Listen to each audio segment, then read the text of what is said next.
What really happened to Tia Torres from Pit Bulls and Parolees? For years, millions of viewers tuned in to Animal Planet to watch her larger-than-life story unfold. The woman who built a sanctuary for unwanted dogs and gave parolees a second chance at life. But what many fans never realized is that behind the cameras, Tia's journey was filled with struggles, heartbreak, financial battles, and moments that tested her more than any TV show could ever capture. This isn't just the story of a TV star. This is the story of a woman who risked everything: her health, her family, her finances, and even her safety, to protect the dog society threw away and the men's society forgot. And while the show eventually ended, the mission never did. Today, we're diving deep into the real story of Tia Torres, the truth about her life, the rise and fall of the show, and what she's been doing ever since. Tia Torres was never the type to live a quiet life. Long before TV cameras showed up, she had been on a mission. Born in Southern California in 1960, she grew up tough, independent, and headstrong. By her teens, she had already run away from home, searching for belonging in a world that didn't make sense to her. And when most people saw trouble, Tia saw purpose. She developed a connection with animals early, especially dogs, and often said that dogs were the only thing that kept her grounded during her wild younger years. But Tia wasn't just a dog lover. She was a fighter, someone who would stand up for the underdog in every way. And it was that drive that eventually led her to create Villalobos Rescue Center, the largest pit bull rescue in the United States. The name Villalobos, meaning Village of Wolves in Spanish, wasn't just for show. To Tia, it was a community of outcasts, both dogs and humans, coming together to survive.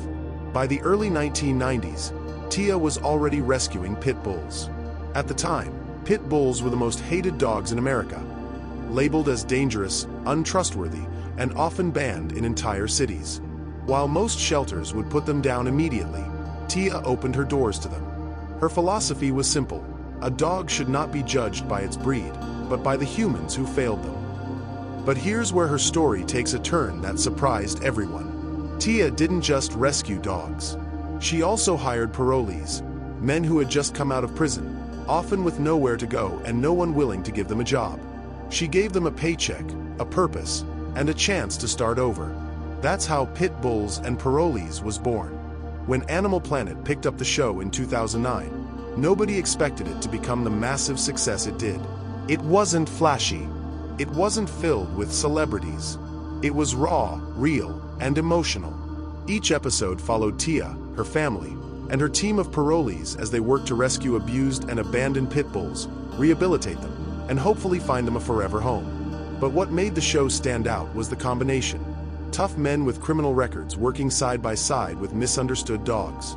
Viewers quickly realized the message: sometimes the ones who need saving are the ones society gives up on. Dogs and humans weren't that different. For 18 seasons, fans watched rescues that could break your heart. Dogs chained in backyards, starved, abused, fighting to survive. And they watched the parolees, men struggling with addiction, violence, broken families, trying to change their lives through hard work and compassion. But what fans didn't see was just how much it all cost Tia. Running Villalobos wasn't cheap. At its peak, the rescue was home to more than 400 dogs. Feeding them alone cost tens of thousands of dollars every month.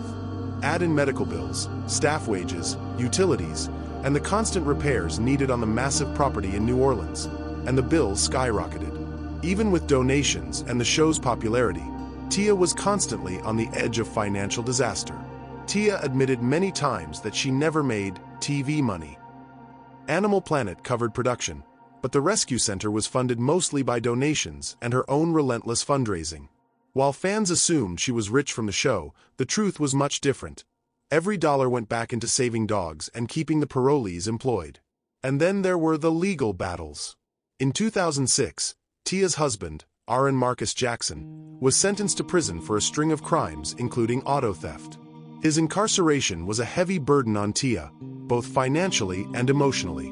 For years, she raised her children and ran the rescue largely on her own, with the help of volunteers and the parolees she hired.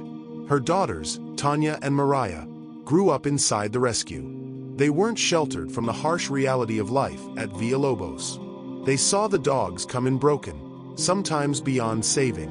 They saw the struggles of parolees who couldn't always stay clean or stay out of trouble. And they saw their mother sacrifice everything: time, energy, and personal happiness to keep the mission alive. Behind the cameras, life wasn't glamorous. Tia once admitted that while the world saw her as this strong, unstoppable force, she often broke down at night, exhausted and worried about how she would keep the lights on. The emotional toll of losing dogs, sometimes dozens in a year, weighed heavily. The stress of managing parolees, some of whom relapsed or returned to prison, was overwhelming. And yet, she kept going. The show itself was a double-edged sword. On one hand, it brought national attention to pit bulls and adoption. Fans from around the world donated, adopted, and supported Tia's mission. On the other hand, it also brought scrutiny. People who didn't understand her work accused her of exploiting parolees or glamorizing a dangerous breed. Others assumed she was living off of TV money, not realizing she was often drowning in debt to keep Villalobos alive. And then came the hardest blow. In 2021, after 18 seasons, Pit Bulls and Parolees came to an end. For fans, it felt sudden. For Tia, it was heartbreaking but inevitable. Running the rescue had become harder than ever. The pandemic years hit donations. Costs skyrocketed. And without the steady presence of TV cameras, there was no extra boost to fundraising. So what happened to Tia after the cameras stopped rolling? The answer is, she never stopped. Even without the show, Villalobos Rescue Center continues to operate. Tia and her team still rescue dogs every single day. They still house hundreds of pit bulls. And yes, they still hire parolees when they can, continuing that mission of second chances. But the truth is, Tia has admitted that life after the show is harder. Without Animal Planet's platform, fundraising is an even bigger struggle. She relies heavily on online donations, adoption fees, and the small income from merchandise sales. Fans often think that when a show ends, the person behind it can finally rest. For Tia, rest has never been an option. Today, at over 60 years old, she's still fighting, still rescuing, still working. And while her daughters have taken on bigger roles at the rescue, Tia remains the heart of Villalobos.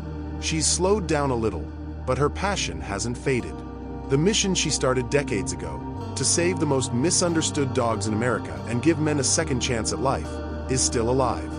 What many people never realized is that Pit Bulls and Parolees was never really about TV. It was about changing minds. It was about showing the world that the dangerous dog and the hopeless criminal weren't so different.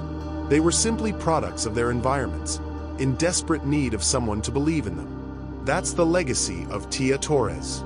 Not just a TV star, not just the face of a rescue, but a woman who built a life around compassion, sacrifice, and second chances.